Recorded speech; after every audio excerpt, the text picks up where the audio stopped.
Hey, get more. Right shot. Right drive. Get on that road. Get moving. Get high pumping. Start your day off right. Push it. Fire guy.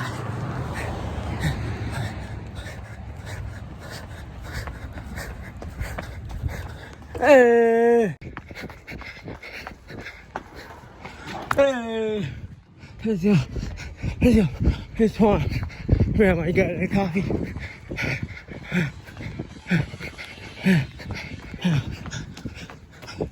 Hey.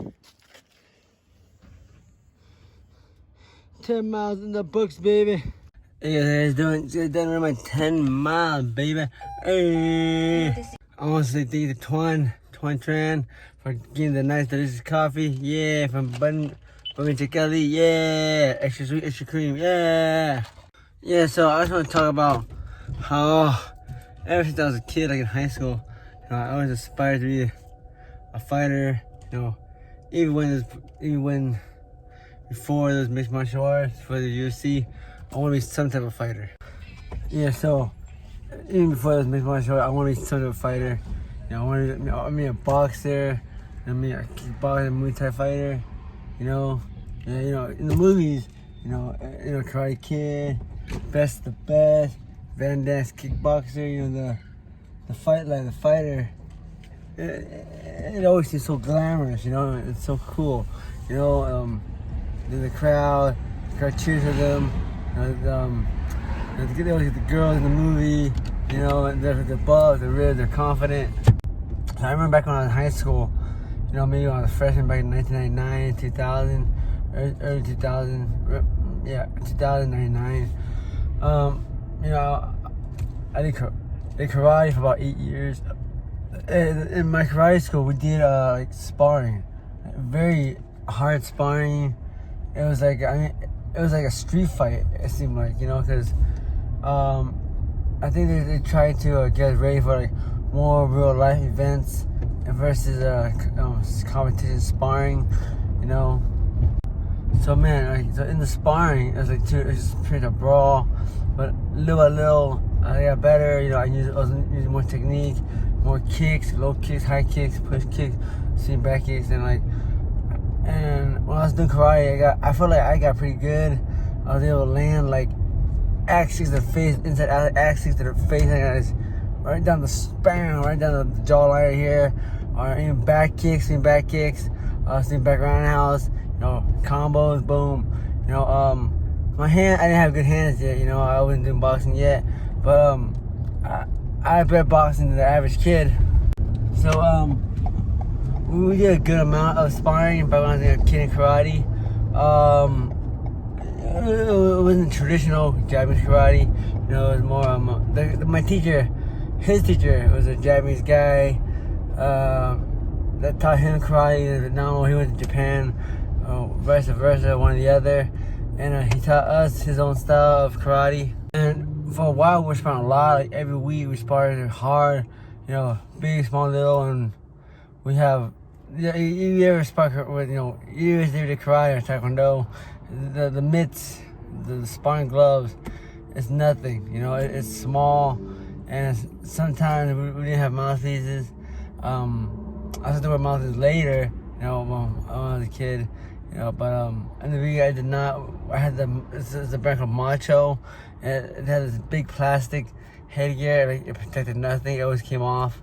So 1999, when the UFC came out, UFC came out in 1993, but this is when UFC was on pay-per-view. They just show every 3 months, or once or twice a year. So in 1999, I remember I was in high school, and I was an aspiring fighter. I wanted some type of fighter, maybe mixed martial artist at the time. No, back then it was called NHB fighter, And back when I was in high school, I used to ask kids that knew martial arts or had some martial arts experience, or just guys that they were tough, and I asked them, hey, you wanna spar? I put my MMA gloves. Back then it was the Chuck Norris freestyle gloves. It looked like It looks like anime gloves, but it was from Chuck Norris, or Harbinger had a brand as well. But I had the Chuck Norris Volatillo gloves, and also in the Black magazines back then, there's a magazine called Black Belt. They had the Volatillo gloves, and I saved the money, or I don't know, I didn't have no money. I was a kid, you know. I asked my dad if he could buy me these cool Volatillo gloves, and I just wear it around my house, and I felt like a fighter. I felt cool. So I had 2 pairs of gloves. So you know what I do? I give one to the guy, and I wear one, and we just go at it. You know, for the most part, you know, if I can find these videos, I have some videos of it. I mean, just whooping on some Asian brothers. You know, if any of these guys did practice, like, you know, kung fu or practice taekwondo. But you know, I think at this time, I was already wrestling in high school, and you know, it was already a grappling experience. And in karate, we did a little bit of grappling, and you know, I just copied arm bar and whatever in the UFC, and I was watching, I just tried to learn from there. And you know, even in the wrestling room back in 1999 or 2000, I would wrestle at Alameda High School in Garden Grove. You know, I put my gloves, me and some of the wrestlers, we just go at it. You know, it was fun. It was really amazing. And in that wrestling room is when we saw the big fight with the big Mexican guy and myself. You know, when he's playing a little kid, and I flash knocked him out. Boom. So guys, those are my stories of when I was a little kid. You know, trying to be a fighter, being a wannabe fighter, aspiring to be an athlete. And let me know in the comments below if you guys ever had any experience or any dreams to become a fighter or some kind of athlete in the comments below.